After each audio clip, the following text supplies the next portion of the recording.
Hello everyone, welcome my YouTube family and everybody. आज का जो टॉपिक है वो दुबई के बारे में आप लोगों ने कमेंट्स में पूछा था। मैं आपको बताना चाहती हूँ कि how to save money on food in Dubai.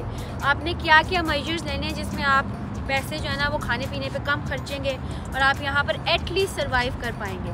देखिए यहाँ पर बहुत सारे रेस्टोरेंट्स हैं। आपको दुबई आने से पहले ये व्लॉग्स लाजमी देखने हैं, क्योंकि भाई मुझे नहीं किसी ने बताया था और गिर गिर के मुझे समझ आई है। मतलब ठोकरे खा के पैसे ज़ाया कर करके लिटरली बिलीव करें, I am from Pakistan and Pakistan आप इंडियन रुपीज़ में या जो भी आपकी कंट्री जहाँ से आप देख रहे हैं मुझे, आप लगा लें कि 60 लाख कितने होंगे। वो मैंने ज़ाया की हैं ऐसी, मुझे चीज़ों का नहीं पता था। डर की ठोकरें खाई हैं, ज़मीनों पे सोई हूँ, तो समझ आई है कि भाई किस तरह पैसे बचाने और ये सारी चीज़ें। और अभी भी मैं झूठ नहीं बोलूँगी, मैं ऑनेस्ट हूँ बहुत ज़्यादा। मैं स्टेबल नहीं हूँ दुबई में, लेकिन फिर भी मुझे हल्की फुल्की सेविंग्स करना आ गया, समझ आ गया है शेयरिंग अपार्टमेंट्स में कैसे रहते हैं, अपार्टमेंट्स का क्या सीन है, क्योंकि रियल इस्टेट की जॉब भी मैंने की है। तो मुझे समझ आ गया कि अच्छा कौन सा रूम क्या है, किसकी क्या प्राइस होनी चाहिए, वो सारी चीज़ें मैं आपको बताऊँगी। नेक्स्ट व्लॉग जो होगा ना मेरा, वो अपार्टमेंट शेयरिंग अपार्टमेंट के बारे में होगा दुबई में, कि वो कैसे लेना है, किस जगह पे लेना है, आपकी अगर बजट जितना है उसके लिहाज से किस तरह आपको लेना चाहिए। अगर मेरी इस वीडियो के नीचे 20 कमेंट आएंगे और मेरे चैनल को आप सब्सक्राइब करेंगे, हर जगह शेयर करेंगे, तो मैं उसमें एक बहुत अच्छी आपको इन्फॉर्मेशन दूंगी। बिलीव करें ये आपको बहुत हेल्प करेगी, क्योंकि मुझे इस तरह का कहीं पे कोई व्लॉग यूट्यूब पे नहीं मिला जिन्होंने स्टेप बाय स्टेप सेटलमेंट का ना सक्सेस का रास्ता बताया हो। दुबई के अंदर स्पेशली मैं बात कर रही हूँ, मुझे और किसी कंट्री का नहीं पता।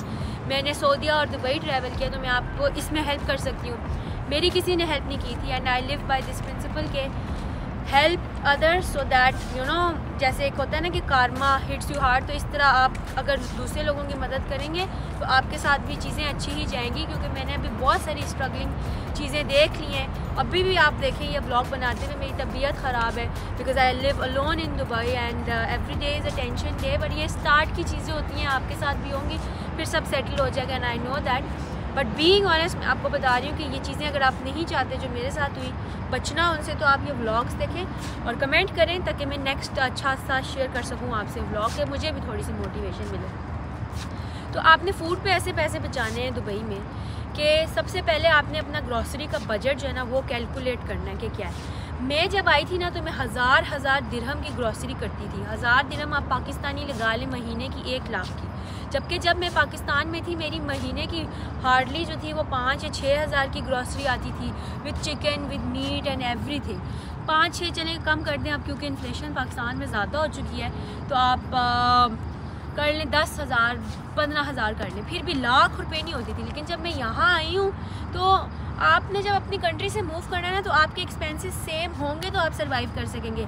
उनको जब तक आप मतलब एक स्मार्टली वे में एक्सपेंसेस और बजट को सेम नहीं रखेंगे ना, तो भाई बहुत मुश्किल हो जाएगा दुबई में सर्वाइव करना आप लोगों के लिए। तो आपने क्या करना है कि पहली चीज़ 150 या 250 दिरहम के बजट में अपनी ग्रॉसरी पूरे महीने की करनी है, ठीक है। और अगर आप ये नहीं कर रहे तो आपको मैं ये टिप सबसे इम्पॉर्टेंट आपको देने लगी हूँ कि मैस क्या चीज़ होती है दुबई के अंदर आके, मैस लगवाना क्या चीज़ होती है, आप पैसे कैसे सेव कर सकते हैं। अब कुछ लोग आप में से ऐसे, मैं खुद इस तरह की हूँ कि मैंने जब दुबई आई तो जॉब्स देखी मैंने अपने लिए, मैंने इंटरव्यूज़ के लिए जाना था, ट्रैवल करना था, मैं अकेली हूँ, मेरे साथ कोई नहीं है, मैंने अपने कपड़े खुद धोने हैं, मैंने हर चीज़ खुद करनी है, उठना खुद है, ठीक है। अब हम अपनी कंट्रीज़ में अपने पेरेंट्स के ऊपर रिलाई करते हैं वो सारी चीज़ें।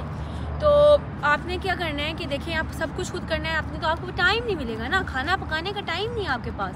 तो पैसे फूड पे आपने ऐसे बचाने कि आप मेस लगवा लें किसी भी होटल से। शारजा वाली साइड पे, डेरा वाली साइड पे, अलकरामा वाली साइड पे आप लोगों को मेस मिल जाएगी।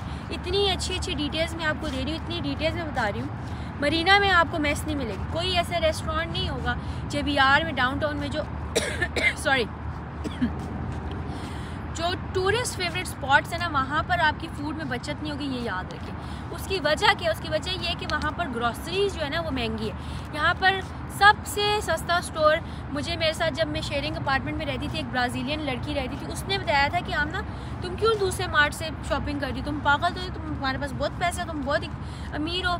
हालांकि मुझे नहीं पता था कि इस तरह बजट में और ये सारी चीज़ें, तो मैंने आहिस्ता आहिस्ता अपने रूममेट से और ये सारी चीज़ें सीखी। बट आपके लिए जानना ज़रूरी है, क्योंकि आप आ रहे हो तो आपको आपके साथ ही ये चीज़ें करनी बजाय इसके कि आप 2 महीने 3 महीने पैसे ज़ाया करो और फिर मेरी तरह सीखो। मेरा फ़ायदा क्या हुआ व्लॉग बनाने का? फिर तो आपने वीवा से पहले तो शॉपिंग करनी, बट वीवा जो है ना, वीवा में टूरिस्ट जो जगहें हैं ना वहाँ पर प्राइसेस डिफरेंट हैं, और जो दूसरी जगहें हैं ना जैसे कि डेरा हो गया, शारजा हो गया, अजमान हो गया, इस तरह की जगहें वहाँ पर प्राइसेस डिफरेंट हैं। टूरिस्ट जगह ऑफ कोर्स महंगी है, और दुबई वालों में भी पैसे तो कमाने हैं ना, तो दूसरी जो जगह हैं जिस जगह एशियन लोग रहते हैं, ज़्यादा गोरे शोरे नहीं रहते, उधर वीवा की प्राइसेस भी कम है, कारफोर की भी प्राइसेस भी कम है। यहाँ पे बड़े बड़े जो मार्ट हैं, नेस्टो है, लूलू है, इस तरह उनकी थोड़ी सी आपको सत्वा में आपको सबसे चीप ग्रॉसरी मिलेगी। शारजा में पहले सबसे चीप मिलेगी, फिर सत्वा में आपको, लेकिन डिपेंड कर रहे हैं ना कि आप रह कहाँ रहे हैं। अब आप ग्रॉसरी के इतने बड़े बड़े थैले उठा के तो मेट्रो में तो बाहर रोज़ ट्रैवल नहीं करेंगे, आप कहेंगे खाना ही नहीं खाना। लिटरली आप इतने डीमोटिवेट होंगे, आपको छोड़ो यार, खाना कट कर देंगे। जब आप खाना कट करेंगे ना, वहाँ आपके लिए मसला आएगा दुबई में। अब मैं आपको बताती हूँ, मैं जॉब पे जा रही हूँ, मैं ग्रॉसरीज लेके आ रही हूँ, मुझे वीवा का नहीं पता था पहले, ठीक है, और मेरे एक्सपेंसेस भी लग रहे हैं। परेशान मैं साथ हूँ कि भाई बंदा कमा नहीं रहा और लगाई जा रहा है, ये बड़ी परेशानी होती है। याद रखें, Dubai is a competitive market, और इसके अंदर आपको शायद 6 महीने, कई लोग लकी होते हैं, उनके स्किल्स होते हैं, वो एनवायरनमेंट को एडजस्ट करते हैं, एडेप्टेबिलिटी उनके अंदर ज़्यादा होती है, तो वो आते साथ ही एडजस्ट कर लेते हैं, उनको 3 दिन में जॉब मिल जाती है, या वो पहले से उनके लिंक्स बने होते हैं, वो आते हैं बस रेफरेंस डाली और उनकी जॉब लग गई। लेकिन कुछ लोग मेरी तरह होते हैं जिनका कोई फैमिली में होता ही नहीं, कोई आगे पीछे दुबई में है ही नहीं, सब यूके की या यूरोप की कंट्रीज़ में, सब यूके, यूरोप या अमेरिका वाली साइड में हैं लोग। तो मेरे ज़्यादा फैमिली में अमेरिका वाली साइड पे हैं, जो कि मैंने कोशिश भी की जाने की, लेकिन मेरा वीज़ा नहीं लगा, so I had to ultimately come to Dubai. तो जब मैं दुबई आई तो ना ही कोई रिश्तेदार ना कुछ, तो भाई बंदा बड़ा परेशान हो जाता है कि जॉब कैसे मिलेगी, और इस सब के साथ आपकी ये ग्रॉसरी, ये सारी चीज़ें एक्सपेंसेस चल रहे होते हैं, तो आप अर्न नहीं कर रहे लेकिन आप लगा रहे हैं। जब आप लगा रहे हैं तो आपने कम से कम लगाना है, एक दिरहम आपने बचाना है। वो किस तरह, मैं आपको एक एग्जांपल देती हूँ कि मेरे जहाँ पे मैं रियल एस्टेट में काम कर रही थी, कलीग था एक, मुझे वहाँ से ये बात कैच हुई कि उसने कहा कि मैं तो एक दिरहम बचाता हूँ, मैंने तो प्रॉपर्टी बना ली है पाकिस्तान में और इंडिया में, मैं तो प्रॉपर्टी खरीद रही हूँ, मैं तो 2 घर बना ली। मैं कहा क्या, कैसे आपने कर लिया ये? इतना तो मेरा ग्रॉसरी का एक्सपेंस है, जितना आप घर बना रहे हैं, जितने पैसों से आप 1000 दिरहम 1 लाख आपको अगर आप 12 महीनों के साथ मल्टीप्लाई करें तो 12 लाख हो गया। तो इंस्टॉलमेंट्स में एक ज़मीन आ जाती है पाकिस्तान में या इंडिया में 12 लाख में। तो इस तरह इतनी इम्पॉर्टेंट है आपकी ग्रॉसरी में पैसे बचाना। ये व्लॉग इतना इम्पॉर्टेंट है आपके लिए, बिकॉज आप सेव करेंगे तो फ्यूचर में इन्वेस्ट करेंगे ना। ऐसा तो नहीं हो सकता कि सेविंग ही नहीं करेंगे। The part of your income 30% part of your income should be going for your investment. वो सेविंग्स नहीं है, वो सेविंग्स है इन्वेस्टमेंट के लिए फर्दर, ठीक है। जो आपकी इनकम है ना, उसमें आपने अपने एक्सपेंसेस को निकाल दिया, सेविंग्स, और साथ में सेविंग्स फॉर इन्वेस्टमेंट फ्यूचर के लिए। तो ये है, आपने 250 या 150 के दरमियान रहना है। खुद नहीं पका सकते, बिज़ी हैं, तो आपने मेस लगवा लेनी है। और ऐसा एरिया चूज़ करना है जब आप दुबई में आए जहाँ पर आपकी ये कंडीशंस मैच करती हो। मेस मिले आपको, नहीं मिले तो अपना एरिया चेंज कर लें, नहीं तो फिर घर में पकाएं। 150-250 में आपका आराम से ना ग्रॉसरी अच्छी खासी आ जाएगी। उसमें थोड़ा बहुत चिकन मीट शीट होगा। स्टार्टिंग में एक्सपेंसेस थोड़े से आपको मैनेज करके फिर बाद में बेशक जितना मर्जी खुला खाएं। आई होप कि मेरी जो वीडियो है आपकी लिए बड़ी यूज़फुल हुई होगी। और मुझे कमेंट्स में लाजमी बताएं, मेरे चैनल को सब्सक्राइब करें। मिलती हूँ आप लोगों से एक और वीडियो में। अपना ख्याल रखें, शब खैर। और